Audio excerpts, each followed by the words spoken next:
I learned that night that a wedding ring can feel heavier after love is gone than it ever did on the day someone promised forever. The rain had turned Chicago into a blur of yellow streetlights and wet pavement. The kind of rain that soaked through cheap coats and made every bus stop look like a confession booth. I stood outside Gold Star Pawn at 10:46 p.m. My left hand curled so tightly around the ring that the diamond cut a small crescent into my palm. Rent was due by midnight. Not tomorrow morning. Not after another polite phone call to the landlord. Midnight. Mr. Alvarez had made that clear when he slid the notice under my door with the kind of tired apology people use when they are still going to throw you out. I had $73 in my checking account, a half-empty carton of milk in the refrigerator, and a wedding ring from a man who had walked away with everything except the debt he left in my name. The neon sign above the pawnshop buzzed red and blue against the rain. Buy, sell, trade. As if pain could fit neatly into categories. I looked at the ring one last time. White gold. 1 carat. A delicate band with tiny stones along the side.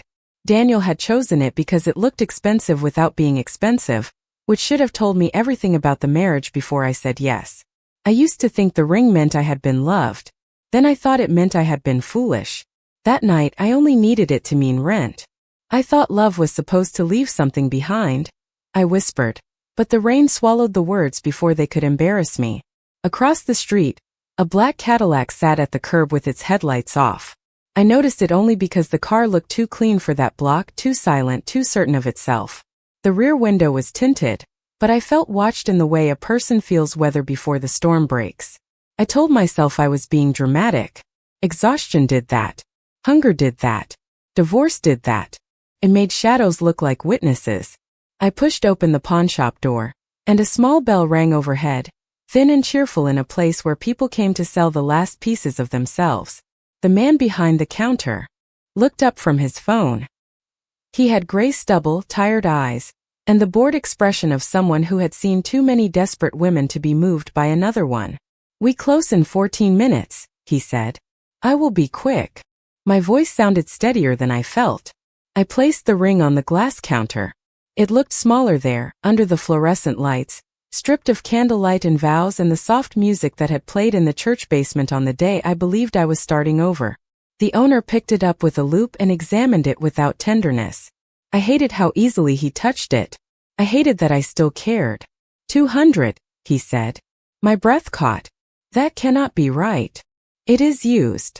It is a wedding ring. He shrugged. That does not make it worth more to me. Heat rose behind my eyes, but I refused to cry in front of him. I had already cried in the shower that morning, where the water could pretend it was helping. I need $800. Then you should have brought $800 of jewelry. His mouth curved slightly, not enough to be a smile, just enough to make me feel priced. Women like you always come back with less. The words hit harder than I wanted them to. Women like you. I looked down at my bare left hand, at the pale circle where the ring had been, at the quiet little mark left by something that had once promised to stay. It is worth more than that, I said. My voice shook, but it did not break. Even if I am not anymore.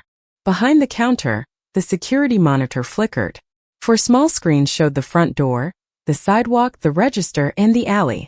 On one of them, the black Cadillac across the street was visible through sheets of rain. The rear door opened. A man stepped out beneath a black umbrella. Tall, pale, dressed in a dark suit that belonged nowhere near a pawnshop at closing time. The owner saw him on the screen and went still. I turned slowly, my heart climbing into my throat. The man crossed the street without hurrying, as if traffic, rain, and time had all learned to move around him. When he reached the door, he did not come in immediately. He stood outside, the glass gray eyes fixed not on the ring, not on the owner but on me. And somehow that was the first moment all night I felt truly seen. The bell above the door rang again when he stepped inside, but somehow the sound changed. It no longer sounded cheerful. It sounded like the room had been warned. The pawnshop owner straightened so quickly his chair scraped against the floor behind the counter. His bored expression disappeared, replaced by a kind of nervous respect I had only seen in people standing before judges, doctors, or men who could change the cost of a mistake. The stranger lowered his black umbrella, and rain slid from the edges onto the rubber mat near the entrance. He was tall, maybe 6'3", with dark hair combed back from a face that looked carved rather than born. His skin was pale under the harsh fluorescent lights, his gray eyes calm and unreadable. His black suit fitted with the kind of precision that made every other thing in the room look cheap. He did not look at the owner first. He looked at my left hand, the bare finger, the red mark in my palm where the ring had pressed too hard.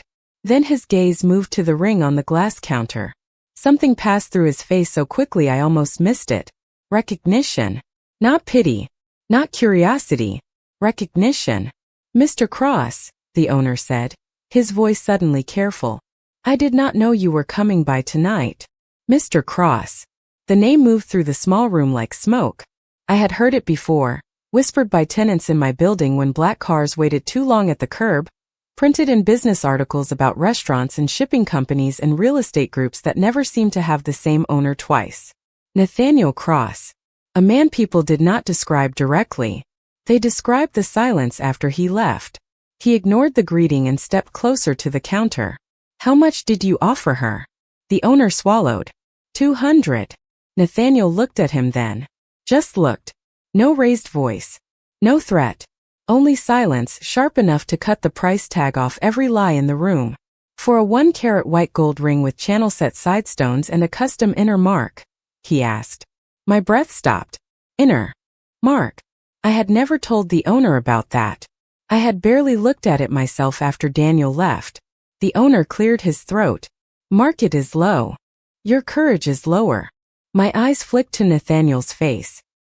His tone remained polite, almost tired, which somehow made the sentence worse.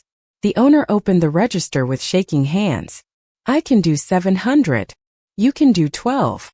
1,200. I said before I could stop myself. Nathaniel turned to me. Close, his eyes were not cold exactly. They were guarded like windows with the curtains drawn from the inside. "It is worth more," he said. I hated the way those words landed, because I had just said almost the same thing and been treated like a woman begging for mercy. From him, the sentence became fact. The owner counted out the bills and slid them across the counter. I should have taken them. Rent was due. Pride did not keep the heat on. Pride did not stop eviction notices. But my hand stayed at my side. "Why are you doing this?" I asked.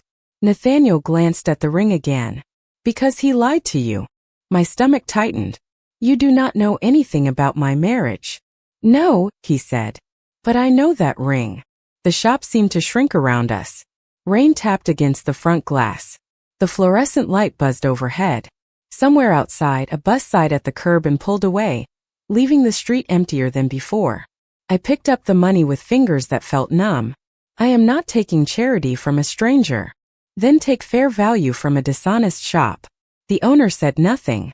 That silence told me more than any explanation could have. Nathaniel reached into his coat and removed a black business card, setting it beside the cash without touching my hand. Embossed silver letters. No company name. Just a phone number and his initials. "If your landlord gives you trouble, call this number." I do not need saving. For the first time, something in his expression softened, not enough to be warmth, but enough to make me look away. "I did not say you did." I gathered the bills, left the ring on the counter, and walked toward the door before my face could betray me.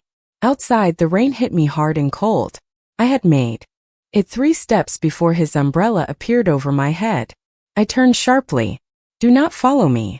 Nathaniel held the umbrella out, handle first. "Keep it." I said no. "The rain does not care how proud you are, Emily." My blood went still. I had never told him my name. Hearing my name in his voice made the rain feel colder. I stared at Nathaniel Cross across the narrow stretch of sidewalk, one hand gripping $1,200 inside my coat pocket, the other still bare where the ring used to be. He held the umbrella between us like an offering, not a command, and somehow that made me more afraid. Men who demanded things were simple. Men who waited made you wonder what they already knew. "How do you know my name?" I asked. The neon from the pawnshop bled red across his face, then blue, then red again. His expression did not change. "Your name was on the receipt." I had not signed anything yet. Behind him, the pawnshop owner looked away through the glass door, suddenly fascinated by the register. That tiny movement told me enough. Nathaniel had not guessed. He had known. Who are you? I asked. A man who recognized something that should not have been on your hand. The umbrella handle remained extended toward me. Rain slid down my cheeks and under my collar. I hated that I wanted to take it. I hated that I was cold enough for pride to feel expensive. My ex-husband bought that ring, I said. Then your ex-husband lied. The words were quiet, almost gentle, but they made the street tilt beneath me. Daniel had lied about bills, about bank accounts, about where he was at night, about why my credit score collapsed 3 weeks after he moved out. Lying was not new.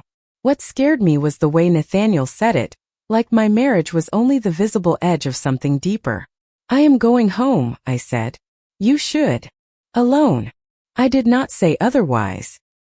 He lowered the umbrella into my hand. I almost let it fall. Almost. Then a gust of wind drove rain sideways across my face, and my fingers closed around the handle before my anger could stop them.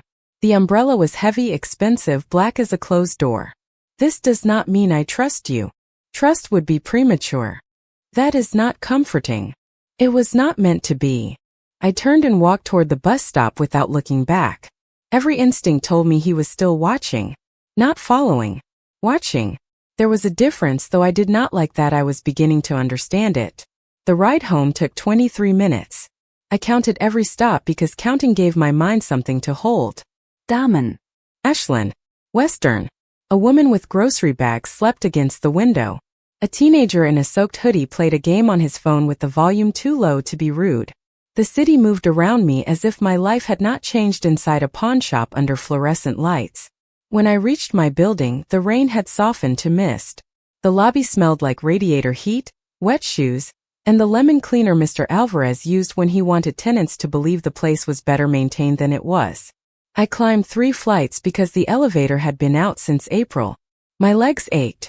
My left hand felt naked. Outside apartment 3B, the eviction notice was gone. For a second, I thought the rain had loosened it from the door. Then Mr. Alvarez stepped out of the stairwell, holding his phone and wearing the strained expression of a man who had been corrected by someone above his pay grade. Miss Parker, he said. I braced myself. I have the rent. No need.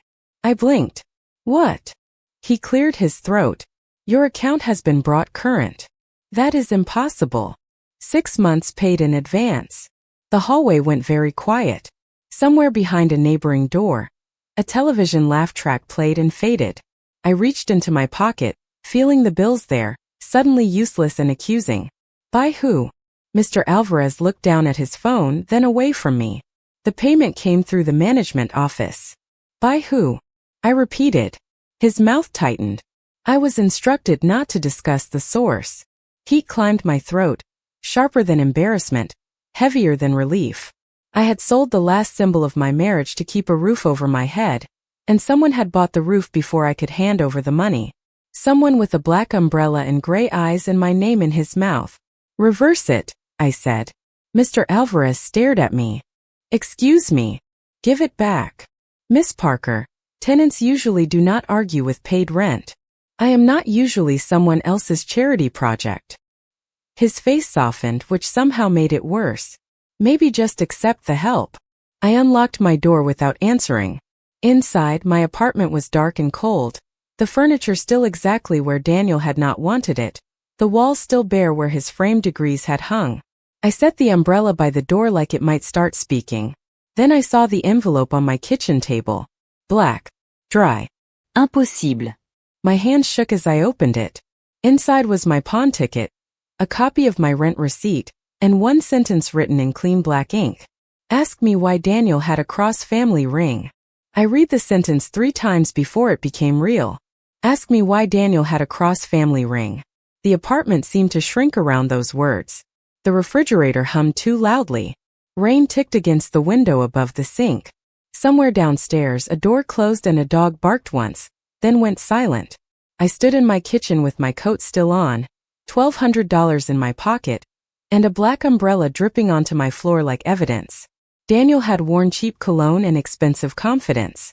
He had smiled at waiters, charmed landlords, remembered birthdays when other people were watching, and somehow convinced me that love meant trusting him with every password, every bill, Every piece of paper I did not understand.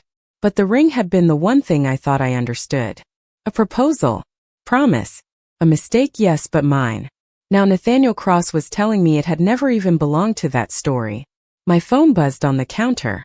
I jumped so hard the envelope slipped from my hand. Unknown number. I should not have answered. I knew that. But some questions do not wait politely until morning. Who gave you my address? I said as soon as the line connected. Nathaniel's voice came through calm and low, with the faint sound of traffic behind him. Your landlord keeps poor digital security. That is not an answer. It is the safest answer I can give you over the phone. I closed my eyes. You paid my rent. Yes. Without asking. Also yes. That is not help. That is control. A pause. Not offended. Listening. You are right, he said. The admission knocked the next angry sentence out of my mouth before I could use it. Then undo it. I will, if that is what you want after you know the truth. I want the truth now. Then come downstairs.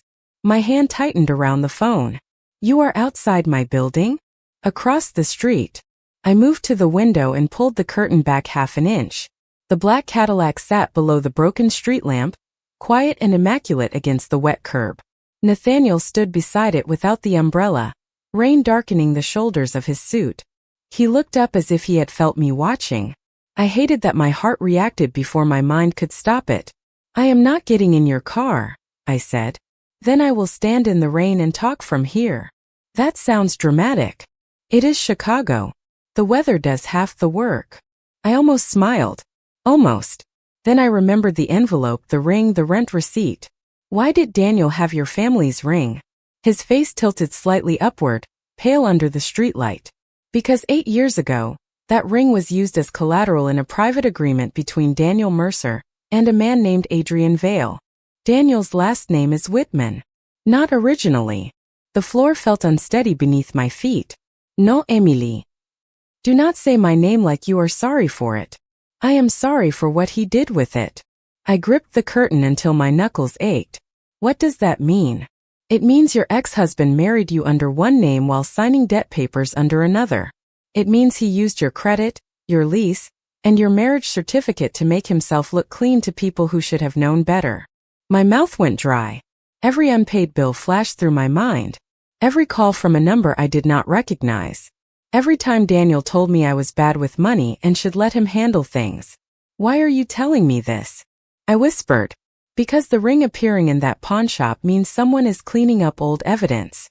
And if they think you know anything, they will come to you first with smiles. A chill moved through me that had nothing to do with the drafty window. Looked at the black envelope on my table. The pawn ticket. The rent receipt. The single sentence that had opened a door beneath my life. I do not know anything. That may not matter. I let the curtain fall and stood in the dark kitchen, breathing too fast.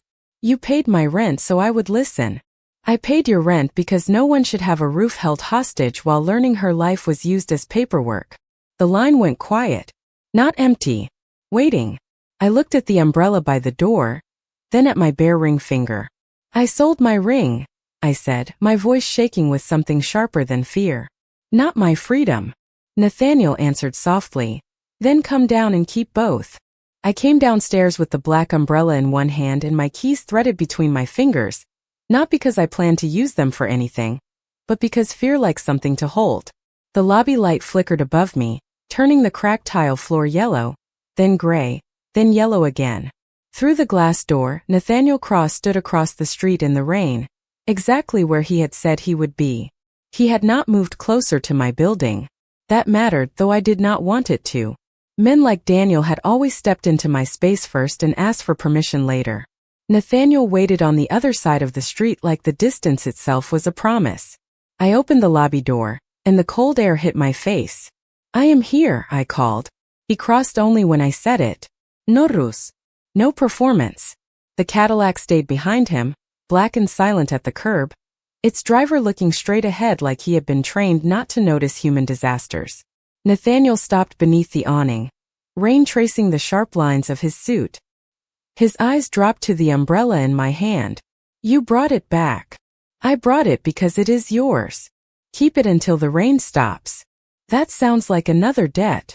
Then call it borrowed shelter. I hated how carefully he chose words. Careful words had once trapped me. Daniel had never shouted when he wanted control. He explained. He smiled. He made every boundary I had sound unreasonable until I apologized for having one. I folded my arms. Say what you came to say. Nathaniel reached into his coat and removed a slim folder, sealed in clear plastic to protect it from the rain. He did not hand it to me at first. He held it where I could see it. Daniel Whitman was born Daniel Mercer in Peoria, Illinois. He changed his name 7 years ago after a business partner accused him of moving money through shell accounts. My stomach tightened. Accused. The case disappeared. Because of you? His jaw shifted slightly. Because of Adrian Vale. At the time, I did not know your husband existed. Your husband. The words hurt less than they used to, which felt like progress and grief at the same time. Then why does this involve your family? Nathaniel opened the folder and turned one page toward me. Inside was a photograph of my ring, enlarged until the tiny mark inside the band became clear. A small cross cut into a circle. I had thought it was decoration. A jeweler's stamp maybe. Nothing. That mark belongs to my mother's side, he said. Only 6 rings like it were made. They were never sold. They were given to women the family trusted with vows no court would recognize. I stared at the photograph. My throat felt too narrow. Daniel gave me a ring from your family. Daniel gave you stolen collateral. The word stolen passed through me like a draft under a door. No, it was too small a word for what I felt. Too weak. No, he bought it at an estate sale. He told me he found it in Milwaukee. He said it was vintage. Nathaniel's expression did not change, but his voice softened. Emily, men like him do not give history. They give stories that make stolen things easier to wear. I looked away because my eyes were burning and I refused to cry under an awning in front of a man who had already seen too much. Across the street, the Cadillac's windows reflected the city in broken pieces. Why would he marry me? I asked. The question came out smaller than I wanted. Nathaniel was quiet for a long moment. Because you were real. I looked back at him. That is not an answer. It is the part that matters most. He slid another page forward. My lease. My signature. Daniel's name typed as emergency contact. A bank statement I had never seen. He needed a clean address, a clean spouse, and someone who would believe bills were confusing because he told her they were. The shame came fast, hot and familiar. I should have noticed. Nathaniel's eyes sharpened, not at me but at the sentence. No. He should not have done it. The simplicity of that answer broke something open in my chest. No lecture. No pity. No question about why I stayed, why I signed, why I trusted. Just one clean line drawn where blame belonged. I looked down at my bare finger. What happens now? Now you decide whether you want my lawyer to show you what your name is attached to. Your lawyer. A woman named Vivian Hart. She works in daylight. Clean contracts. Clean courtrooms. And you. I work where men like Daniel think no one is watching. A car turned onto the block too slowly. Nathaniel noticed before I did. His body did not tense, but the air around him changed. The car passed us, then continued through the intersection. Only then did he look back at me. You are not safe because of me, he said. You are safer because you know. I held the umbrella tighter. I will meet your lawyer, I said. Not because you paid my rent. Not because you know my name. Because if Daniel used mine, I want it back. For the first time, Nathaniel Cross almost smiled. Not with charm. With respect. Then we start there. By morning, Chicago looked like it had rinsed itself clean and failed. The sidewalk still shone with rain. The sky hung low and gray over the river, and every window in Vivian Hart's office reflected a city that knew how to hide damage behind glass. I arrived at 8:12 a.m. wearing the same coat from the night before, my hair pulled back too tightly, $1,200 folded inside my purse like money could become courage if I carried it close enough. Nathaniel did not bring me in through a back door. He did not ask me to hide my face. He walked beside me through the lobby of the legal building on LaSalle Street, his black suit precise, his gray eyes forward, his presence making security guards stand straighter without knowing why. But he did not touch me. Not once. That mattered more than I wanted to admit. Vivian Hartwash. Not what I expected. She was in her early 50s, white with short blonde hair, rimless glasses, and the kind of calm face that made panic feel inefficient. Her office smelled like coffee, paper, and expensive soap. No dark corners. No whispered threats. Just sunlight through blinds, framed degrees, and a conference table covered in files with my name on them. Too many files. Emily Parker, she said, standing to shake my hand. I wish we were meeting under kinder circumstances. Do you work for him? I asked, nodding toward Nathaniel. Sometimes. That is not comforting. It should not be. Comfort is not my job. Clarity is. Nathaniel took a seat near the wall instead of at the table, far enough away that the conversation belonged to me. Vivian noticed that I noticed. Then she opened the first folder. Your legal name is attached to 3 rental applications, 2 utility accounts, a business credit line, and 1 consulting company registered in Wisconsin. My ears filled with a dull ringing. No, Vivian slid the papers toward me, one at a time, not rushing. My signature appeared over and over, similar enough to fool someone who wanted to be fooled, wrong enough to make my stomach turn. Loops too wide. The E too sharp. A stranger wearing my name with Daniel's hand guiding it. I did not sign these, I said. My voice sounded distant. I know, Vivian said. That is why we are documenting it. Nathaniel stayed silent by the wall, but I felt his attention the way I had felt the rain the night before. Not pressing. Present. Vivian turned another page. Your ex-husband also listed your apartment as a mailing address for transactions connected to Adrian Vale. That name again. It moved through the room like a cold draft. Who is he? I asked. Vivian glanced at Nathaniel. He answered without looking away from me. A man who builds clean businesses on dirty favors. And Daniel worked for him? Daniel wanted to be useful to him. There is a difference. A dangerous one. I looked down at the papers until the ink blurred. My shame tried to rise again, familiar and obedient. It wanted me to ask why I had not checked, why I had trusted, why I had been so relieved. When Daniel said he would handle the complicated things. Then Vivian placed a yellow legal pad in front of me.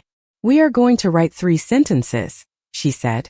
I did not authorize these accounts. I did not sign these documents. I am requesting a full fraud review. I stared at the pen. It looked too small to fight anything. That is all. That is where women like you begin taking back the room. Women like you. The pawnshop owner had said it like an insult.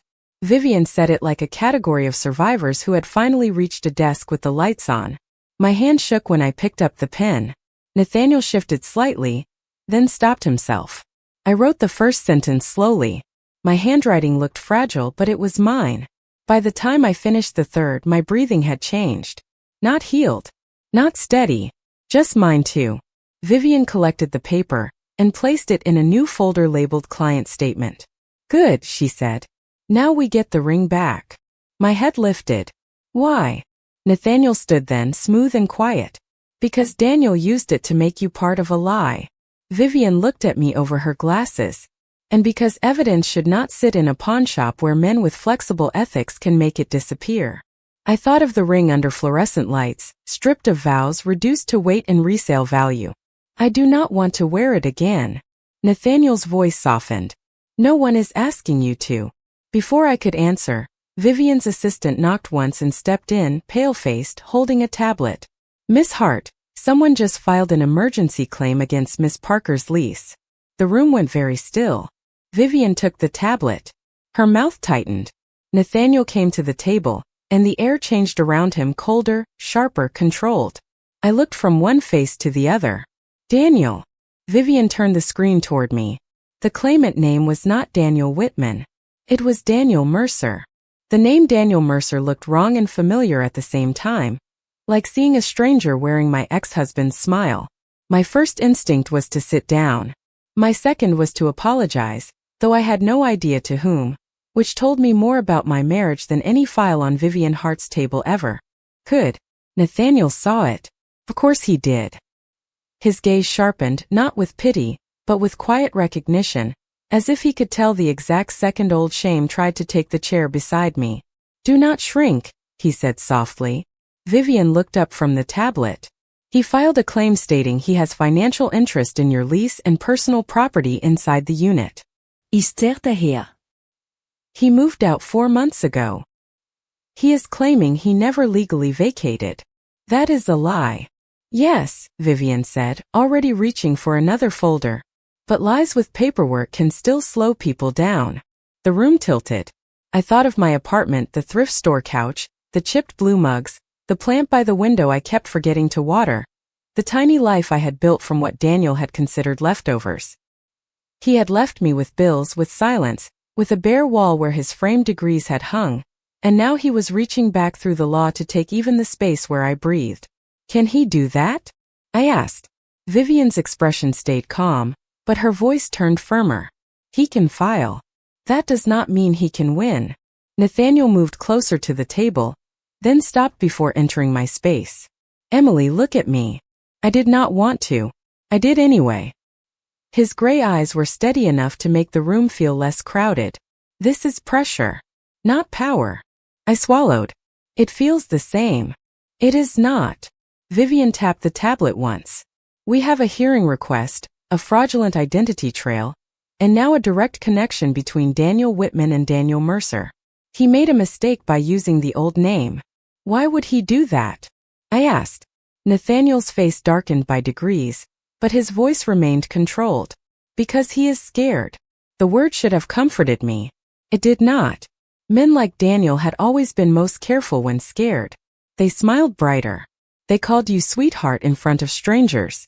They made everyone else believe you were confused. Vivian stood and handed me a printed copy of the filing. We are going to respond today. You will not speak to Daniel directly. You will not answer unknown numbers. You will not go back to your apartment alone. My chest tightened. That sounds like losing control of my life all over again.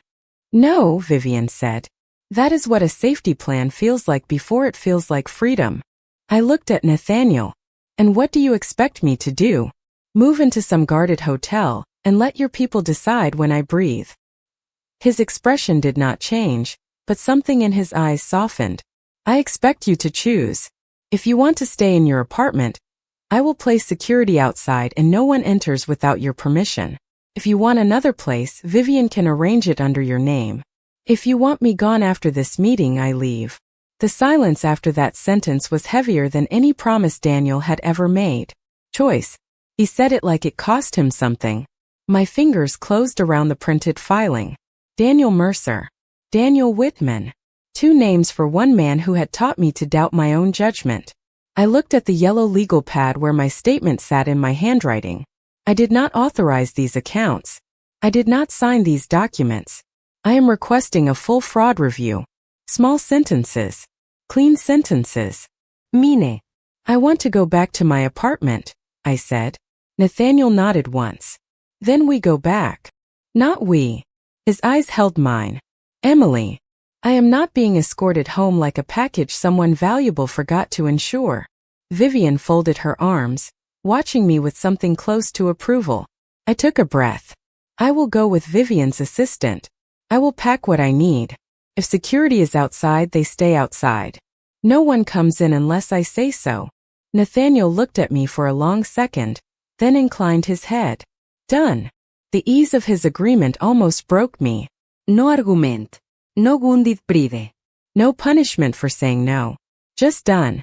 Vivian's assistant arranged the ride, and 20 minutes later I was back on my block with a legal folder in one hand and my own keys in the other. My apartment door stood closed at the end of the hallway. For the first time, I noticed the new scratch near the lock. The scratch near the lock was thin, fresh, and bright against the old brass, like someone had tried to open my life with the wrong key. I stood in the hallway of my 3rd-floor apartment building with Vivian Hart's assistant, a quiet woman named Laura, 2 steps behind me and 2 security men waiting at the stairwell, because I had told them outside meant outside. The air smelled like radiator heat and old carpet. A television murmured behind Mrs. Keller's door across the hall. Everything looked ordinary, which somehow made the mark on the lock feel worse. Do not open it yet, Laura said softly. She lifted her phone and took pictures from 3 angles. Clean. Professional. Calm. I wanted her calm in my bones. It could be old, I said, even though I knew it was not. It could be, she replied, in the careful tone people use when they do not want to take away your last small comfort. I unlocked the door anyway, because it was still my door, and I needed to remember that. The apartment opened into silence. My thrift store couch sat under the window. My chipped blue mugs dried beside the sink. The black umbrella leaned where I had left it near the entrance, as if Nathaniel Cross had placed a piece of his shadow inside my home and it had decided to wait. Nothing seemed missing at first. Then I saw the bedroom drawer pulled open 3 inches. My breath caught. Laura noticed and stepped forward, but stopped when I raised my hand. I want to see. My voice shook, but it was mine. I walked to the bedroom doorway. The room was small, barely large enough for the full-size bed and the dresser I had painted white during the first month after Daniel left, when I thought changing furniture could change memory. The top drawer was open. My old documents had been moved. Not scattered. Moved carefully. Someone had searched like they already knew shame hides in paper. I opened the drawer wider. My social security card was still there. My passport. My divorce papers. But the small velvet pouch from the bottom corner was gone. My stomach folded inward. The spare key, I whispered. Laura was beside me now. To what? I closed my eyes. Daniel's voice came back, warm and reasonable. We should keep copies of everything, Em. Responsible couples do that. A storage unit, I said. Daniel rented it during the marriage. He said it was for holiday decorations and old furniture. I forgot about it after he left. Laura's phone was already in her hand. Address. I went to the kitchen, opened the junk drawer, and found an old receipt under takeout menus and dead batteries. Ashland Storage. Unit 214. Paid in advance for 1 year. My name listed first. My name again. Always my name where I had not meant to leave it. Laura photographed the receipt. We need Vivian. No, I said, surprising both of us. We need to go there. Emily, that is not a good idea without a court order. Then get one on the way. She stared at me for a second, then called Vivian. I packed a small bag while they spoke, 3 shirts, my toothbrush, the legal folder, and the $1,200 I still did not know what to do with. When we stepped back into the hallway, Nathaniel was there. Not at my door. 10 feet away by the stairs, exactly where outside my apartment became almost true. His eyes moved over my face, then to the folder in my hand, then to the scratch on the lock. He did not ask if I was all right. I was grateful. Storage unit, I said. His jaw tightened by a fraction. Daniel kept one? In my name. Of course he did.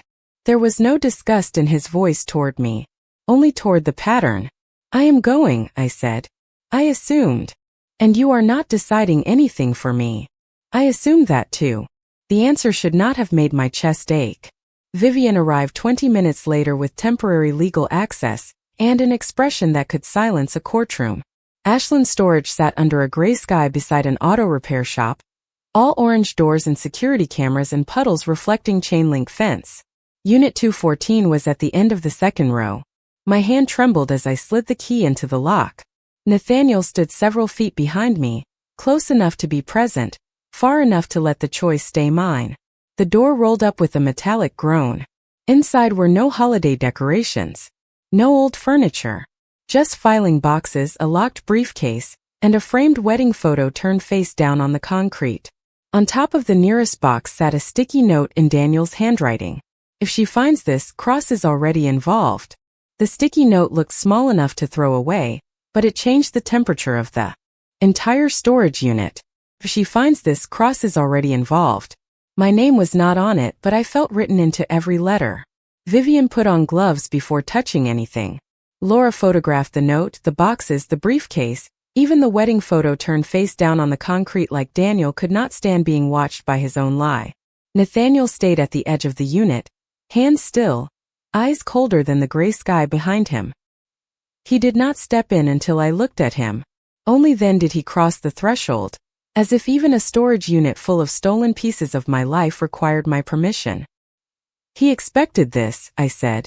My voice sounded flat, tired. He expected me to stay afraid, Nathaniel answered. Vivian opened the first filing box. Inside were bank statements, lease copies, company registrations, photocopies of my identification, and a stack of envelopes addressed to names I had never heard of but connected to my apartment. My address. My signature. My ordinary life turned into a hallway for men who never planned to knock. Then Laura found the recording device. Small. Black. Tucked inside the locked briefcase once Vivian got legal authorization from a judge over speakerphone, and the facility manager cut the seal. On it was Daniel's voice, smooth and bright, speaking to Adrian Vale about using my name until the accounts cleared. He laughed once. Not loudly. Not cruelly in a way anyone else would notice. Just comfortably. Like ruining me had been paperwork before it was betrayal. I sat on a plastic storage crate because my knees stopped pretending. Nathaniel moved one step closer then stopped. Emily. I lifted my hand. Do not make me feel better yet. He obeyed. That was the moment I understood him more clearly than I wanted to. His power was not in what he could force. It was in what he chose not to. Vivian built the case in 72 hours. Fraud reports. Lease response.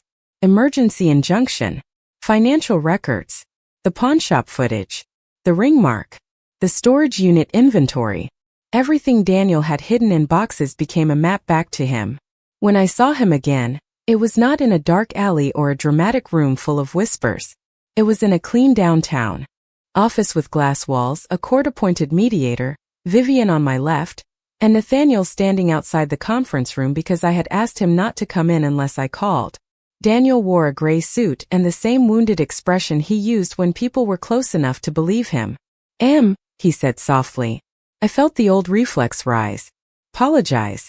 Explain. Make it smaller. Then I looked at the folder in front of me, at my real signature on the statement, at Vivian's calm hand resting near the documents. My name is Emily, I said. Daniel blinked. It was such a small correction, but it cracked something open in the room. By sunset, he had signed the agreement. He withdrew the lease claim, accepted the fraud review, surrendered the storage unit contents, and admitted in writing that I had not authorized the accounts. Adrian Vale's name went to people with badges and subpoenas, not rumors. Nathaniel's world had opened the door, but Vivian's world made the truth walk through it legally. 3 days later, the pawnshop owner returned the ring in a velvet box with an apology he did not enjoy giving. Nathaniel placed it on the table between us at a quiet cafe near the river. I bought it back, he said. Why? I asked. Because Daniel used it to price you. I stared at the ring. It no longer looked like marriage. It looked like evidence. Like a scar made of white gold. Do you want me to wear it? Nathaniel's eyes softened, and for once he looked less like a man who owned shadows and more like someone who had learned to stand carefully in another person's light. No. I want you to decide what it means now. I closed the box. Not forever. Not out of fear. Just because I could. Outside, Chicago moved under a pale evening sky, loud and imperfect and alive. I still had bills. I still had a court date. I still had mornings when shame knocked before coffee. But my apartment was mine. My name was mine. My story was no longer something Daniel could file under another man's company. I looked at Nathaniel across the small table and realized he had not rescued me from my life. He had stood close enough for me to hear the truth, then far enough away for me to choose it. Some women do not need a man to save them. They need one person to finally believe what they survived.